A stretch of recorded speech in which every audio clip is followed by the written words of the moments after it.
Next తో IT job పక్కా 5 lakhs challenge program లో చేరండి. కేవలం 100 రోజుల్లో జాబ్ తెచ్చుకోండి.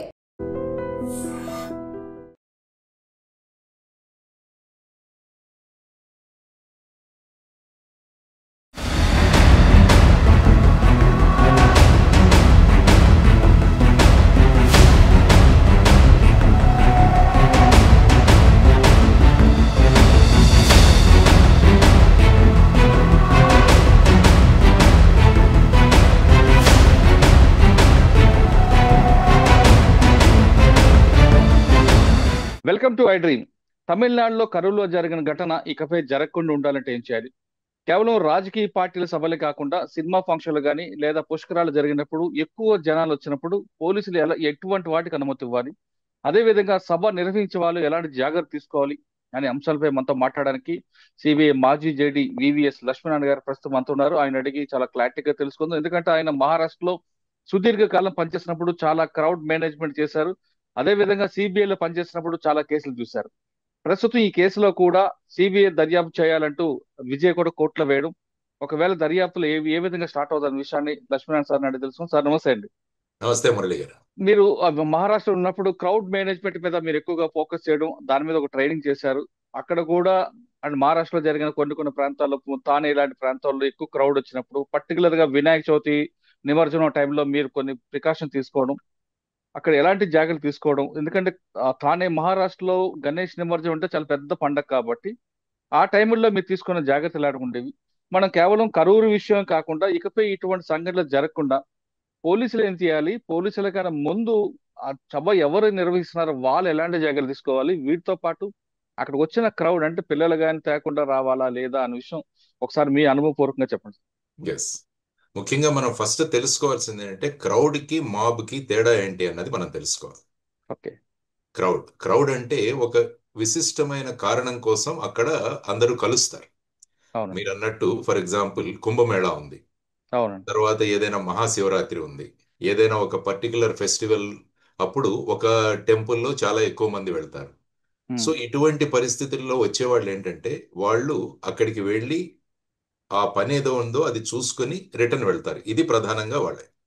అక్కడ ఏమవుతుందంటే ఒకరితో పెద్ద సంబంధం కూడా ఉండదు. రకరకాల ప్రాంతాల నుంచి వస్తుంటారు. వాళ్ళ మేజర్ ఇదేంటంటే మేము వచ్చిన పనిని త్వరగా పూర్తి చేసుకొని వెళ్ళిపోవడం అన్నది. సో ఇది తర్వాత క్రౌడ్స్ రెండో ఏంటంటే మీరు చెప్పినట్టు ఈ వినాయక చవితి ఉత్సవాల సందర్భంగా, ముఖ్యంగా మీరు అన్నట్టు మహారాష్ట్రలో వినాయక చవితి అనేది చాలా పెద్ద పెట్టున అక్కడ సెలబ్రేట్ చేస్తారు. అక్కడ వందల వేలల్లో ముఖ్యంగా ఈ గణేష్ నిమజ్జనం రోజున చాలా ఎక్కువ మంది క్రౌడ్ ఉంటారు. కానీ వాళ్ళు ఎవరు కూడా త్వరగా గణేష్ నిమజ్జనం చేసేసి ఇల్లు చేరుకుందామని అనుకుంటుంటారు. తర్వాత ఏంటంటే వాళ్ళు ఒకరి నుంచి దూరంగా ఉంటారు. అంటే ఒక్కొక్క మండల్ అంటాం దాన్ని. ఆ మండల్లో వాళ్ళు ఉంటారు. వాళ్ళు ఆ ప్లేస్కి వస్తారు, అక్కడ కొంతసేపు గడుపుతారు, తర్వాత ముందుకు నడుస్తూ ఉంటారు. సో ఈ విధంగా మనం చూడవచ్చు. సో క్రౌడ్ ఎప్పుడు కూడా మనం కంట్రోల్ చేయాలి. అందుకనే మాకు క్రౌడ్ కంట్రోల్ అన్నది ఐపీఎస్ లో ఒక కోర్సే ఉంటుంది మాకు. క్రౌడ్ కంట్రోల్ ఈవెన్ అన్ని పోలీసులో, ఈవెన్ సబ్ ఇన్స్పెక్టర్ నుంచి డిఎస్పీలు, తర్వాత మాకు కూడా క్రౌడ్ కంట్రోల్ అన్నది చాలా ముఖ్యమైన విషయం. ఇక మాబ్స్ గురించి వద్దాం. మాబ్స్ అంటే ఏంటంటే వాళ్ళు ఒక విశిష్టమైన కారణంతో, ఫర్ ఎగ్జాంపుల్ మీరు గవర్నమెంట్ కు వ్యతిరేకంగా ఈ విధంగా చర్యలు తీసుకుంటుంటారు, వాటిని మాబ్స్ అంటాం. ఫర్ ఎగ్జాంపుల్ మొన్న మీరు నేపాల్లో చూశారు. నేపాల్లో అక్కడ ప్రభుత్వం తీసుకున్న చర్యలకు నిరసనగా వారందరూ కూడా రాళ్లతో వీళ్లతో వచ్చి దాన్ని క్రౌడ్ అన్నారు, దాన్ని మాబ్ అంటారు. సో దాన్ని మనము మాబ్ గా గుర్తించాలి. అంటే వైలెన్స్ కోసం వచ్చేవాళ్ళు మాబ్, వైలెన్స్ కి వచ్చేవాళ్ళు మాబ్. అందుకని క్రౌడ్ కంట్రోల్, మాబ్ డిస్పర్సల్ అంటాం. అంటే క్రౌడ్ ను కంట్రోల్ చేయాలి, మాబ్ ను చెదరగొట్టాలి. ఇది ముఖ్యంగా మాకు నేర్పిస్తుంది. అందుకనే మాబ్ డిస్పర్సల్స్ లో ఏమవుతుందంటే, మాబ్ డిస్పర్స్ లో మీకు టియర్ గ్యాస్ యూజ్ చేయడం, లాఠీ చార్జ్ యూజ్ చేయడం, అది కూడా కాకుంటే ఫైరింగ్ దాకా కూడా వెళ్ళొచ్చు. క్రౌడ్ ని ఎప్పుడు కూడా మనం బల ప్రదర్శన చేయకూడదు పోలీస్కి. వాళ్ళని కంట్రోల్ చేయండి అని ప్రధానంగా అంటారు. ఇది ముఖ్యంగా మనం క్రౌడ్స్ కి మాబ్స్ కి ఉన్న డిఫరెన్స్ తెలుసుకోవాలి. ఇప్పుడు ఫర్ ఎగ్జాంపుల్ మీరు అన్నట్టు విజయ్ గారి సభ ఏదైతే ఉందో, ఆ సభకు శనివారం రోజు సభ జరిగింది. తమిళ్ వెట్రి కళగం అని ఒక కొత్త పార్టీ, ఆయన టీవీకే పార్టీ స్థాపించాడు.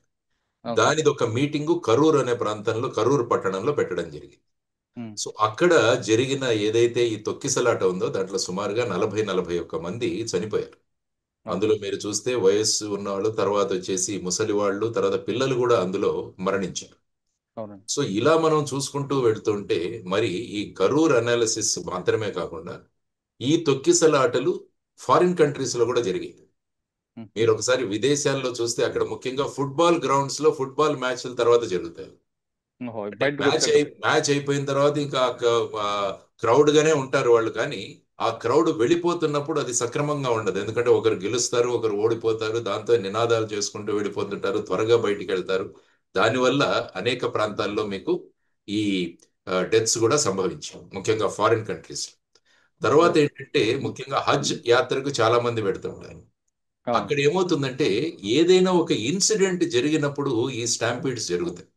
అన్ని బాగా జరిగిపోతే ఏమీ జరగదు. మొన్న కుంభమేళాలో కూడా కొంత ప్రాంతంలో జరిగింది కొంతమంది. తర్వాత రైల్వే స్టేషన్ లో రైళ్ల కోసం వెయిట్ చేస్తూ కూడా ఒక సంఘటన జరిగింది మనకు. అవునండి, ఇక్కడ కూడా రీసెంట్ గా సినిమా దగ్గర కూడా జరిగింది. అల్లు అర్జున్ గారు వస్తారు, అక్కడ జరిగిన సందర్భంగా ఒక పిల్లవాడు ఐ థింక్ స్టిల్ ట్రీట్మెంట్ తీసుకుంటున్నాడు అనుకుంటాను. సో ఈ విధమైన పరిస్థితులు.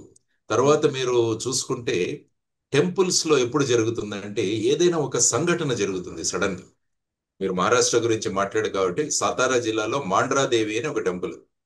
అక్కడ 2005వ సంవత్సరం అనుకుంటాను, 2003-5వ సంవత్సరంలో భక్తులు పెద్ద సంఖ్యలో వస్తారు. ఆ భక్తులందరూ కూడా నూనెను తీసుకెళ్తారు పైకి స్వామివారికి అర్పించడానికి. దానివల్ల ఏమవుతుంటే వెళుతున్నప్పుడు ఆ నూనె లీక్ అవుతూ ఉంటుంది. కాబట్టి ఆ మెట్ల మీదంతా కూడా జారుడు వాతావరణం ఏర్పడుతుంది. ఆ తర్వాత ఏంటంటే పైన ఒక సిలిండర్ అన్నది బ్లాస్ట్ అయింది. దాంతో ఒక్కసారి ప్రజలు ఇది అయిపోయి సుమారుగా 250 మంది చనిపోయారు. అయ్యో. మొన్న రీసెంట్ గా ఉజ్జయిన్ లో ఎప్పుడో పాతబడిన బావి ఏదో ఉంది, ఆ బావి సడన్ గా కొలాప్స్ అయింది. భక్తులందరూ కూడా పైన లైన్ లో ఉన్నారు. ఆ బావి కొలాప్స్ అవడం వల్ల కొంతమంది పడ్డారు. దాంతో తొక్కిసలాట మొదలైంది. అందువల్ల శబరిమల కూడా అదే ఒక యాక్సిడెంట్ జరిగింది. మీరు ఒకసారి చూసుకుంటే యాక్సిడెంట్ జరిగి చీకటి లో అందరూ వచ్చేసి మళ్ళా తొక్కిసలాట జరిగింది. సో ఈ విధంగా ధార్మిక స్థలాలలో జరిగే తొక్కిసలాటలో సడన్ గా ఏదైనా ఇన్సిడెంట్ జరగడం వల్ల ఇది జరుగుతూ ఉంటుంది. తర్వాత కొన్ని క్రౌడ్స్ మాబ్స్ గా కూడా కన్వర్ట్ అవుతాయి. ఫర్ ఎగ్జాంపుల్ ఒక పర్టికులర్ విషయం మీద ఫర్ ఎగ్జాంపుల్ కలెక్టర్ ఆఫీస్ ముందు వాళ్ళు కూర్చొని ధర్నా చేయాలనుకున్నారు. ఆ తరువాత అక్కడ ఉన్న వాతావరణం ఏమైందంటే అది మళ్ళా నినాదాలు ఇవన్నీ లేచి అది మాబుగా మారచ్చు. తర్వాత మీరు ఫర్ ఎగ్జాంపుల్ చూసుకుంటే హైదరాబాద్ లో రైతులు ఐ థింక్ ఫ్రీ ఎలక్ట్రిసిటీ కోసం వారందరూ కూడా పెద్ద పెట్టున ఒక క్రౌడ్ గానే వచ్చారు, కానీ ఆ తర్వాత అది మాబుగా కన్వర్ట్ అయింది. దాని మీద మళ్ళీ ఫైరింగ్ జరపాల్సి వచ్చింది బషీర్బాగ్ దగ్గర. సో ఇవన్నీ ఘటనలు ఎందుకు చెబుతున్నానంటే క్రౌడ్ కి మాబ్ కు ఉన్న తేడా ఏంటి అని చెప్తున్నా. సో ఇప్పుడు ఈ పార్శ్వభూమిలో ఈ బ్యాక్గ్రౌండ్ లో మనం కరూరులో జరిగిన అనాలిసిస్ ఒకసారి విశ్లేషిద్దాం. ముఖ్యంగా ఏంటంటే అక్కడ ఆర్గనైజర్స్ సుమారుగా 10,000 మంది వస్తారు అని చెప్పేసి వాళ్ళకి చెప్తారు. మామూలుగా ఎలా ఉంటుందంటే ఆర్గనైజర్స్ ని మేము అడుగుతాం పర్మిషన్ కోసం వచ్చినప్పుడు ఎంతమంది వస్తారు అని అడుగుతాం. వాళ్ళు ఒక నెంబర్ చెబుతారు. ఆ నెంబర్ చెప్పిన తర్వాత వాళ్ళ దగ్గర నుంచి ఇన్ రైటింగ్ మేము రాసుకుంటాం ఇంతమంది వస్తారు. జనరల్ గా అక్కడ క్రౌడ్లని కంట్రోల్ చేయడము, వాలంటీర్స్ పెట్టడము, వాళ్ళకు నీళ్లు ఇవ్వడము, కుర్చీలు అరేంజ్ చేయడము, స్టేజ్ అరేంజ్ చేయడము, ఇదంతా కూడా ఆర్గనైజర్స్ చేయాలి. సో ఆ విధమైన కండిషన్స్ లో మనం పర్మిషన్ ఇస్తాం అనమాట సాధారణంగా పోలీస్. సార్ పర్మిషన్ మీరు అన్నట్లుగా ఒక 10,000 మంది హాజరయ్యారని పర్మిషన్ ఇచ్చారనుకోండి, ఆ గ్రౌండ్ ఎంత ఉంది దాని తగ్గట్టు కెపాసిటీ ఉందో కూడా వెరిఫై చేస్తారా? డెఫినెట్ గా. ఎందుకంటే గ్రౌండ్స్ లో పెట్టేదైతే ఏమవుతుందంటే ఎంత కెపాసిటీ ఏంటి ఫర్ ఎగ్జాంపుల్ చూసి దాన్ని బట్టి పర్మిషన్ ఇస్తాం. కొద్దిగా స్పిల్ అవ్వచ్చు దానికన్నా, కానీ హోల్ రెస్పాన్సిబిలిటీ ఆర్గనైజర్స్ మీద వేస్తాం.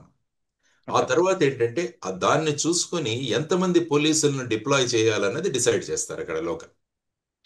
ఫర్ ఎగ్జాంపుల్ ఇక్కడ 10,000 మంది వస్తారని చెప్పడం జరిగింది, కానీ ఇందులో ఏంటంటే కరూర్ పట్టణం అన్నది చాలా కంజెస్టెడ్ పట్టణం. దానివల్ల ఏంటంటే ఊరి బయట పర్మిషన్స్ ఇస్తుంటారు దీనికి. ముఖ్యంగా విజయ్ గారి తీసుకుంటే అది ఒక సభ కాదు, రోడ్ షో లాంటిది. ఈ మధ్య రోడ్ షోలు ఎక్కువైపోయాయి. ఇంతకుముందు కేవలం సభలు జరిగేవి. ఇప్పుడు ఏంటంటే 2 కిలోమీటర్లు 3 కిలోమీటర్లు రోడ్ షోలు జరుగుతాయి.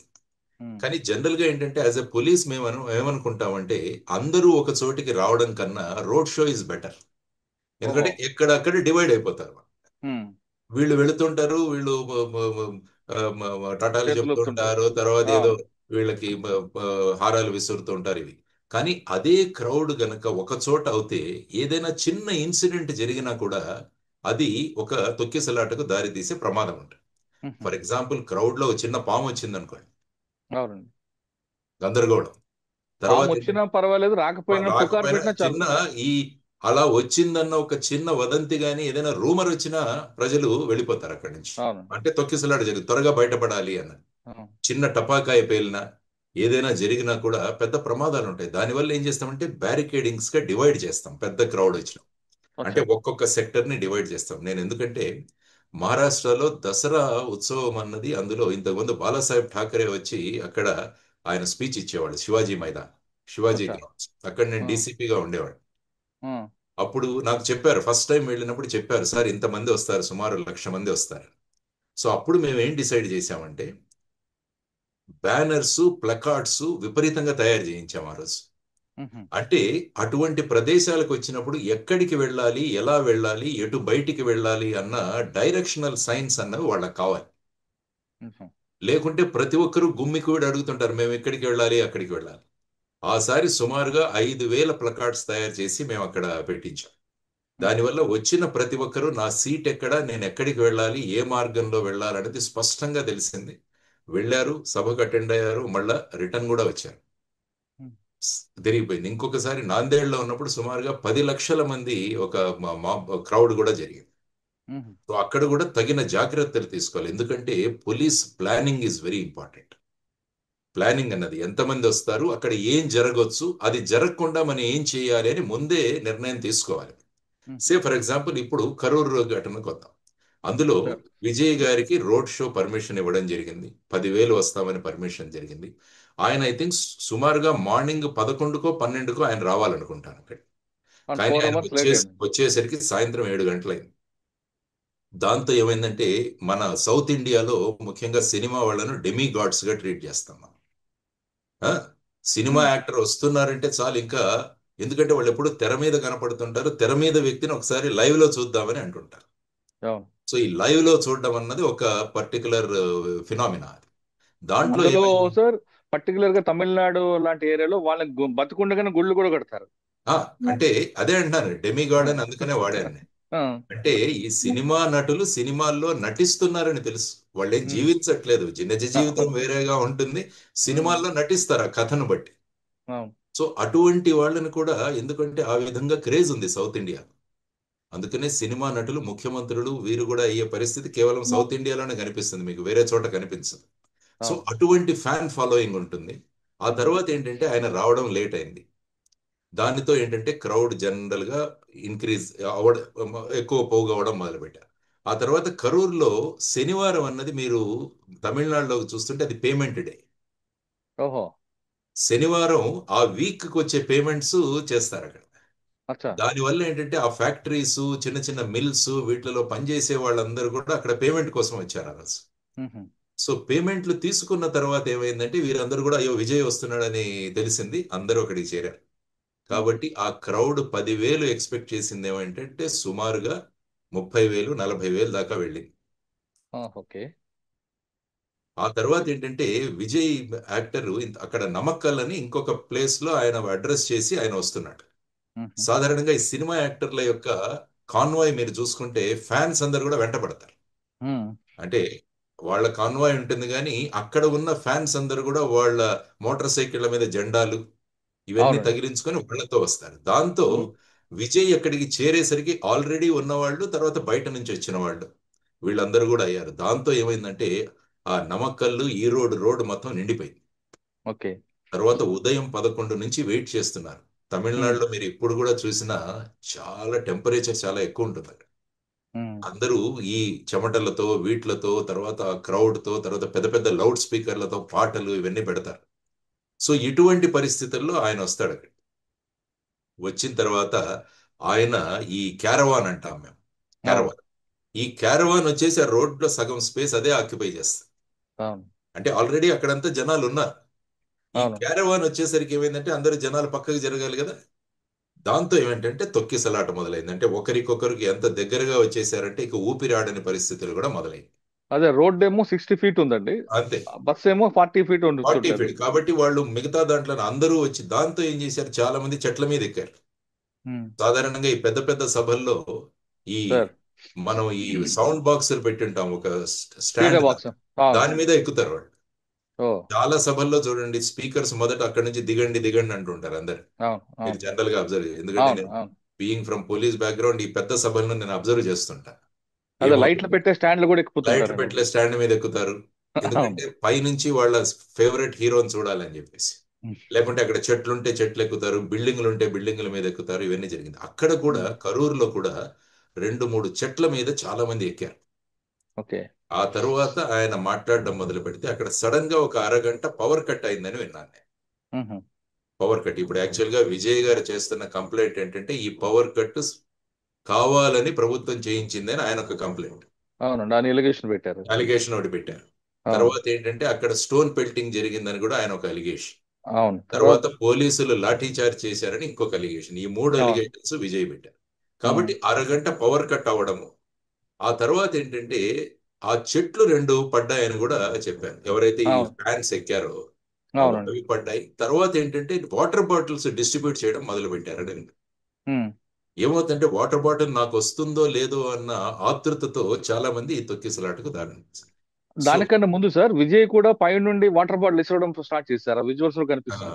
అదొకటి, ఎందుకంటే వేడి ఉంది ఇదంతా అంటారు. ఆ. ఎందుకంటే ఈ సినిమా వాళ్ళు క్రౌడ్ కి they play to the crowd gallery. అంటే వాళ్ళు సినిమాల్లో ఇమీడియట్ గా ఇచ్చేయాలి కదా, వాళ్ళు హీరోలు కాబట్టి పరిస్థితిని వెంటనే చక్కదిద్దాలన్న మైండ్ సెట్ ఉంటుందేమో వాళ్ళకి. అవును. కాబట్టి ఆ వాటర్ బాటిల్స్ విసిరారని మీరు అంటున్నారు కాబట్టి ఇటువంటి జరగడానికి కూడా అవకాశం ఉంది. మ్మ్. ఎందుకంటే లాస్ట్ టైమే మీరు చూసుకుంటే విజయ్ ఒక సభలో ఫ్యాన్స్ అన్న కారవాన్ మీద ఎక్కడానికి ప్రయత్నించారు. అవును ప్రయత్నిస్తే వాళ్ళ బౌన్సర్లు వాళ్ళని కింద పడేస్తే ఒకతనికి ప్రమాదమే, అతని కేసు కూడా పెట్టాడు వాళ్ళ మీద. అవును. సో ఇటువంటివన్నీ తెలుస్తున్నప్పుడు అక్కడ పోలీస్ డేవిడ్సన్ గారని అడిషనల్ డీజీ గారు, ఆయన కూడా మీడియాతో మాట్లాడడం నేను చూశాను. మ్మ్. ఆయన ఏం చెప్పారంటే సుమారుగా 500 పోలీసులు మేము డిప్లాయ్ చేశాం. తర్వాత 10,000 అనుకున్నది సుమారుగా 30,000 నుంచి 40,000 అయింది. ఈయన లేటుగా రావడం, మ్మ్. ఇవన్నీ కారణాల వల్ల తర్వాత మిగతా ఫ్యాక్టర్స్ ఏవైతే ఉన్నాయో వాటి వల్ల తొక్కిసలాట జరిగి, ఈవెన్ ఆ తొక్కిసలాట సీన్స్ మీరు చూస్తున్నా కూడా అక్కడి నుంచి తప్పించుకోవడానికి వాళ్ళు ఏం చేశారంటే పక్కనున్న గుడిసెల్లోకి వెళ్ళి దాని నుంచి బయటకు వచ్చారు. అవును. గుడిసెలు కొన్ని ఉన్నాయి పక్కన, చూసా సో వాటిలలో చూసా. దూరి వాటిల కప్పు మీద నుంచి బయటపడ్డారు. అంటే అవును. తొక్కిసలాట జరిగినప్పుడు ఏమవుతుందంటే ఫైనల్ గా ఏం చేస్తామో అన్నది తెలియదు, అక్కడి నుంచి బయటపడాలి ఎలా. దానిలో ముఖ్యంగా ఏమైందంటే ఏజ్డ్ పర్సన్స్, పిల్లలు, మహిళలు, వీళ్ళు ప్రధానంగా అక్కడ దాంట్లో చిక్కుంటారు. మ్మ్. చిక్కుని ఆ విధమైన పరిస్థితులకు వాళ్ళకి ఏర్పడుతుంది. So okay. ఇది ప్రధానంగా మనం చూడాల్సిన అంశం. So sir. వీటన్నిటి పరిస్థితులలో ఆ. ఇది జరిగినదన్నది పేపర్లో వచ్చిన రిపోర్ట్స్ ఏదైతే ఉన్నాయో దాన్ని బట్టి జరిగిన ఇది. తర్వాత ఆయన మైక్ సిస్టమ్ ఏదైతే ఉందో అది కూడా సరిగా పనిచేయలేదన్నారు. దానివల్ల ఏంటంటే చివరిలో ఉన్న వాళ్ళకి ఆయన ఏం మాట్లాడుతుంటో వాళ్లకు సరిగా అర్థం కాకపోవడం వల్ల వాళ్ళందరూ కూడా ఏం చేశారంటే ముందుకు వెళితే వినపడుతుంది అని చెప్పేసి వాళ్ళు కూడా ముందుకు రావడం మొదలు పెట్టారు. అవును.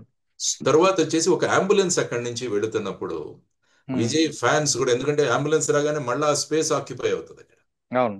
దానివల్ల మళ్ళా వాళ్ళు గొడవ పెట్టడం మొదలు పెట్టారు అన్నది మొదలైంది. కాబట్టి ఇవన్నీ ఓకే. కూడా ఏమైందని ఫైనల్ గా ఎంక్వైరీ జరిగితే అందులో మనకు తెలిసే అవకాశం ఉంది. సార్ సార్ ఐ థింక్ ఇటువంటి సతీష్. సంఘటనలు యా. ఇటువంటి సంఘటనలు మన కేవలం కరూరే కాకుండా మన కుంభమేళా జరిగింది, పుష్కరాలు జరిగింది, సుదర్శన్ థియేటర్ దగ్గర జరిగింది, గుంటూరులో చీరల పంపిణీ, అంటే ఎక్కడైతే మీరు అంటే క్రౌడ్ వస్తారో అక్కడ ఇటువంటి సంఘటనలు జరుగుతుంటాయి.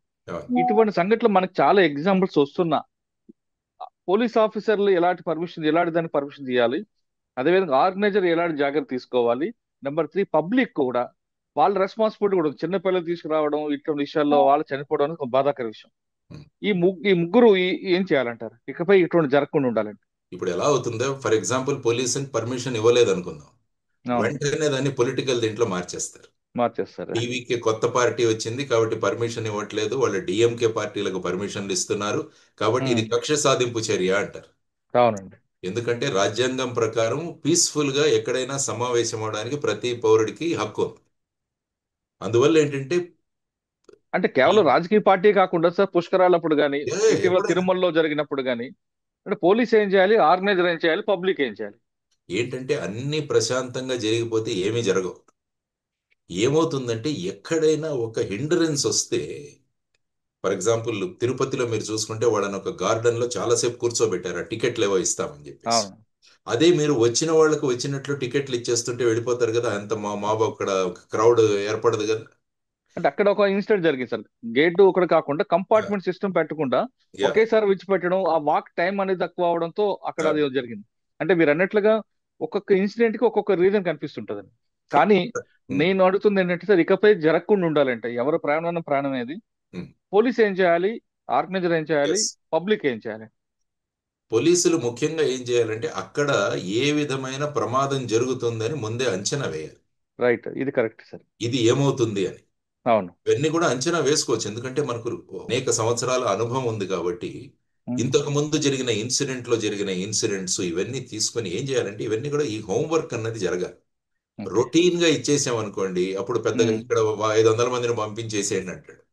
500 మంది పంపించిన తర్వాత వాళ్ళు ఏం చేయాలి, తర్వాత ఆర్గనైజర్స్ మీద ఎంత రెస్పాన్సిబిలిటీ ఉంటుంది అంటే పోలీసులు ఇచ్చిన ఇన్స్ట్రక్షన్స్ ఏవైతే ఉన్నాయో వాటిని వాళ్ళు ఫాలో అవ్వాలి.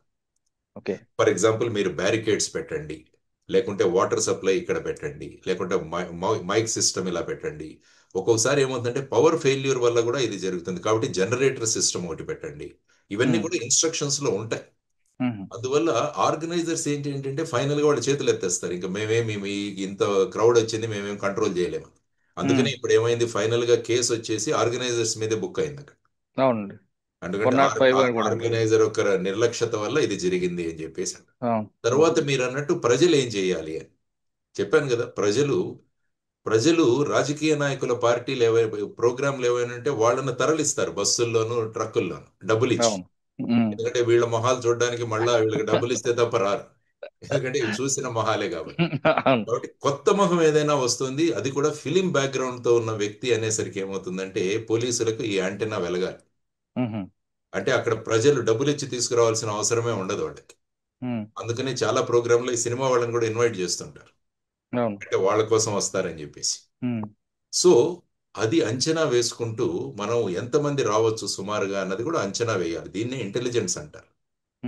క్రౌడ్ ఇంటెలిజెన్స్ కూడా పోలీసులు ముందే పికప్ చేసుకోవాలి. కానీ పబ్లిక్ ఏంటంటే వాళ్ళని నియంత్రించడం కూడా చాలా కష్టం. ఫర్ ఎగ్జాంపుల్ శనివారం ఈ పర్మిషన్ అడిగారు కాబట్టి శనివారం పేమెంట్స్ డే ఉంటుంది కాబట్టి క్రౌడ్ ఎక్కువగా వచ్చే అవకాశం ఉందని పోలీస్ డినై చేయొచ్చు. మీరు శనివారం కాదు ఇంకొక రోజు పెట్టుకోండి. ఎందుకంటే మామూలు రోజు పెడితే ఏముందంటే ప్రతి ఒక్కరు వాళ్ళ వాళ్ళ ఈ ఫ్యాక్టరీస్ లో వీటిలలో బిజీగా ఉంటారు. ఇది పేమెంట్ డే హాలిడే అవడం వల్ల అందరూ అక్కడికి వచ్చారు. ఇవన్నీ కూడా ఏంటంటే ముందు మనము అనలైజ్ చేసుకోవాలి. తర్వాత ప్రజలు కూడా జాగ్రత్త వహించాలి, ఎందుకంటే ఇన్ని సంఘటనలు జరుగుతున్నాయి కదా మనం. కానీ ఎలా ఉంటుందంటే హ్యూమన్ సైకాలజీ ఎలా ఉంటుందంటే మనకు తప్ప మిగతా వాళ్ళకు జరుగుతుంది అన్నది హ్యూమన్ సైకాలజీ. అందుకనే మీరు యక్ష ప్రశ్నల్లో చూసుకున్నా కూడా యక్షుడు అడుగుతాడు ధర్మరాజు, నీకు అతి ఆశ్చర్యం కలిగించే విషయం ఏంటంటే మనిషికి తెలుసు తను చనిపోతాడని, కానీ తను కాదు పక్కవాడే చనిపోతాడని అనుకుంటాడని అంటే. సో ఇది జనరల్ గా హ్యూమన్ సైకాలజీ. సో ఇది అవ్వదు అన్న కాన్సెప్ట్ తో వస్తారు. తర్వాత ఈ ఫిలిం వాళ్ళు ఉన్నారు కాబట్టి వాళ్ళని చూడాలన్న ఒక తపనతో వస్తారు. సో ఈ ఫ్యాక్టర్స్ అన్ని అనలైజ్ చేసుకొని హోంవర్క్ బాగా జరగాలి, పోలీస్ హోంవర్క్ బాగా జరగాలి. తర్వాత స్ట్రిక్ట్ గా నిర్ణయం తీసుకోవాలి. ఫర్ ఎగ్జాంపుల్ మీరు రూలింగ్ పార్టీకి అక్కడే పర్మిషన్ ఇచ్చి అపోజిషన్ పార్టీలకు అక్కడ ఇవ్వకుంటే ఏమవుతుందంటే మళ్ళీ ఇటు lead to political controversy. So already మేము ఏం చేసేవాళ్ళం అంటే మహారాష్ట్రలో కొన్ని ప్లేసెస్ ను ఆల్రెడీ ఐడెంటిఫై చేసేవాళ్ళం. ఇక్కడ మాత్రమే ఇస్తాం పర్మిషన్, మిగతా చోట్ల ఇవ్వం. మేబీ రాజకీయ పార్టీ కావచ్చు, లేకుంటే ఏదైనా ఫంక్షన్ కావచ్చు. సో ఆ విధంగా స్ట్రిక్ట్ గా ఇంప్లిమెంట్ చేయడం అన్నది చాలా ఇంపార్టెంట్ అయిన విషయం. సో ఒకరికి ఒక రకంగా ఇంకొకరికి ఇప్పుడు చూస్తే ఈ పళనిస్వామి గారు కూడా అదే మాట్లాడుతున్నారు.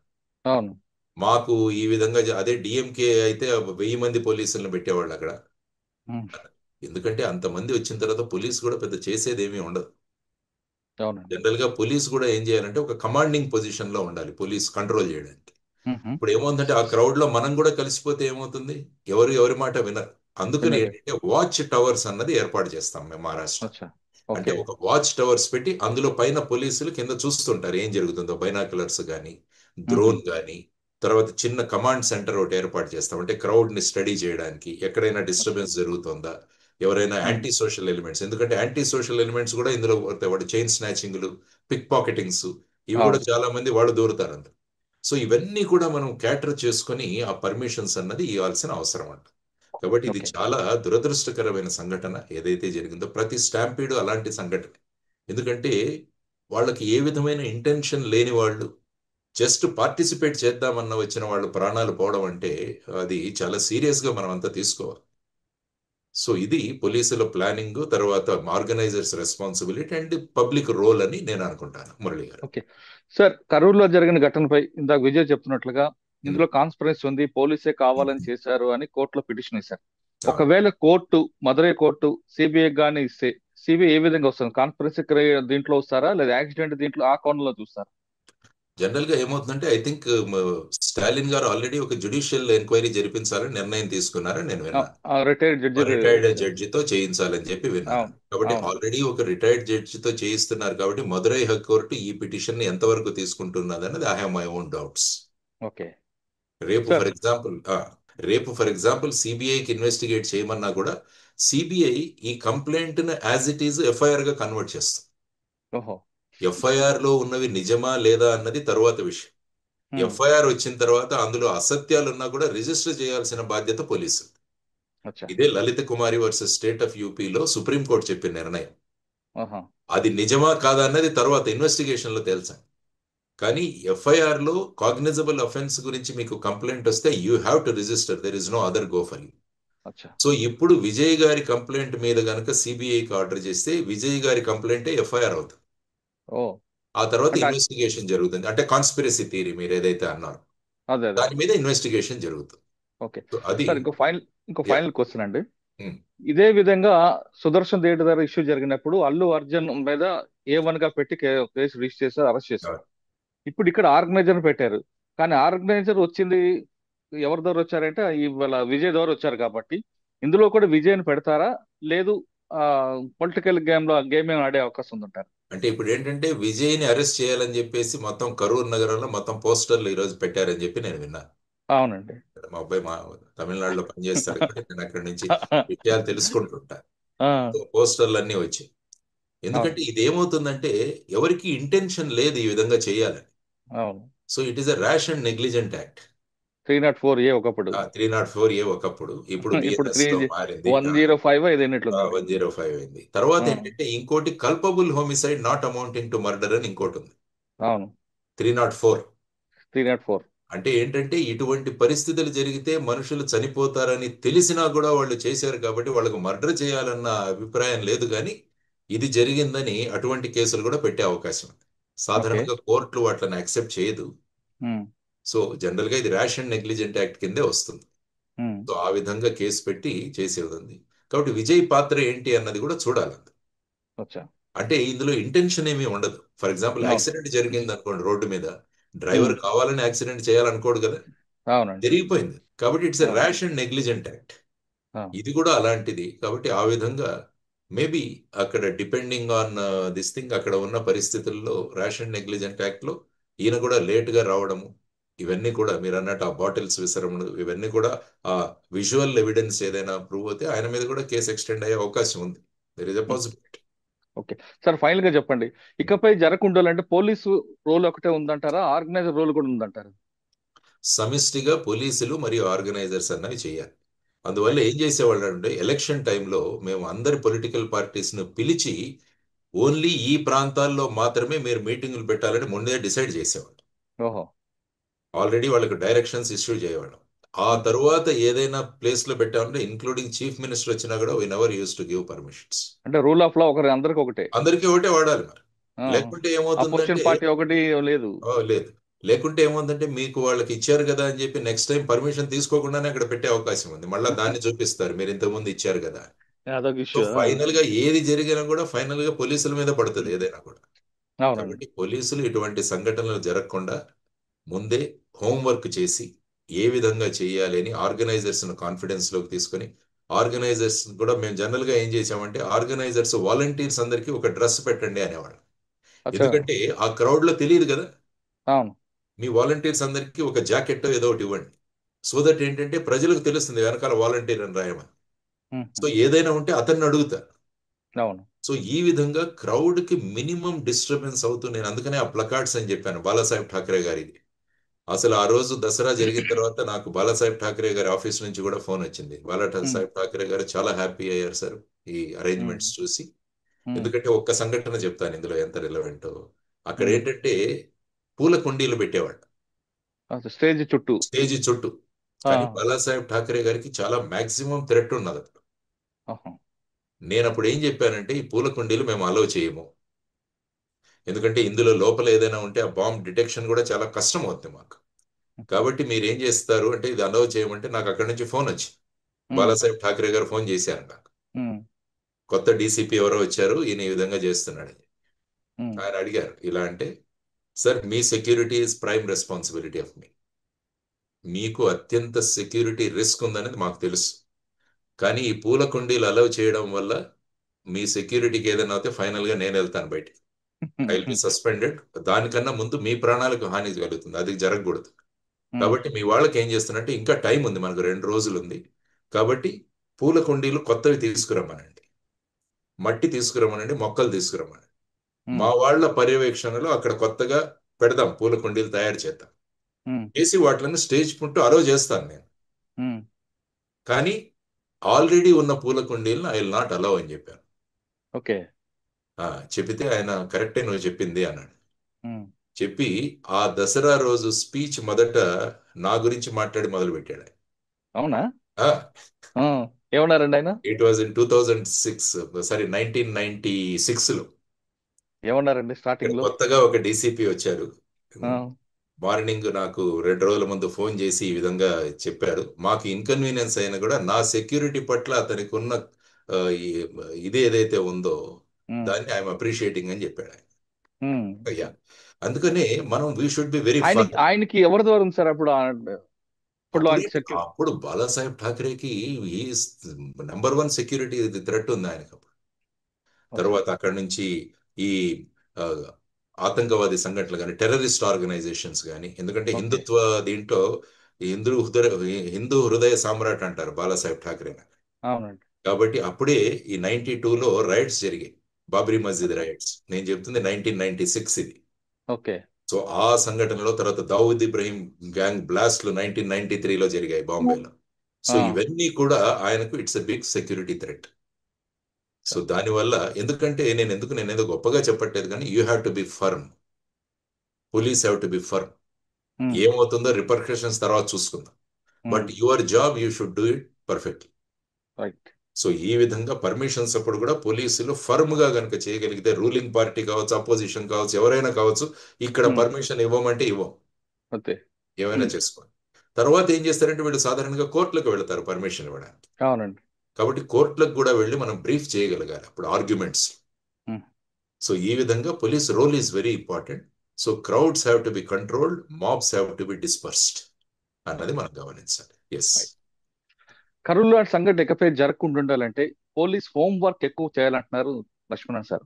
ఆయనకున్న అనుభవం ప్రకారం మహారాష్ట్ర జరిగిన సంఘటనలు చెప్పారు కాబట్టి ఎవరైనా సరే, అంటే కేవలం సినిమా ఫంక్షన్లా కాదు, రాజకీయ పార్టీలు కానీ పుష్కరాల దగ్గర ఎక్కడైతే క్రౌడ్ వస్తుందో అక్కడ మాబ్ వేరు, క్రౌడ్ వేరు. ఈ క్రౌడ్ వచ్చినప్పుడు తీసుకోవాల్సిన జాగ్రత్తలు, దాని మీద పోలీసులు ఎక్కువ హోంవర్క్ చేస్తే ఇకపై సంఘటనలు జరగకుండా ఉంటాయంటూ అతనుకున్న అనుభవం ప్రకారం చెప్తున్నారు. ఇది చెన్నైలో కరూరులో జరిగిన ఘటనపై లక్ష్మణ్ గారి విశ్లేషణ. మరో అంశాల్లో మళ్ళీ కలుద్దాం. అంతవరకు నమస్తే. Thank you sir. Thank you very much అండి. నమస్తే. And for more videos, please subscribe to iDream. Please subscribe to iDream. Please subscribe iDream. And please subscribe to iDream. For more videos, subscribe to iDream. please like, share and subscribe to the channel. Congratulations, iDream. Subscribe to iDream. Subscribe to iDream. So subscribe to iDream Media. iDream ki iDream team andarki huge congratulations. Please subscribe iDream Media. Please subscribe to iDream. Subscribe iDream. Please subscribe to iDream. iDream అంటే నా కళల channel subscribe చేసుకున్న నోరు తిరుగుతలేదు, మీరైతే గంట గుర్తు కొట్టండి. For more such videos, please subscribe to iDream. Subscribe to iDream. Please subscribe to iDream. Please subscribe iDream Media. Please do subscribe to iDream. Please subscribe to iDream Media. For best entertainment and information, please subscribe iDream. And don't forget to subscribe to iDream.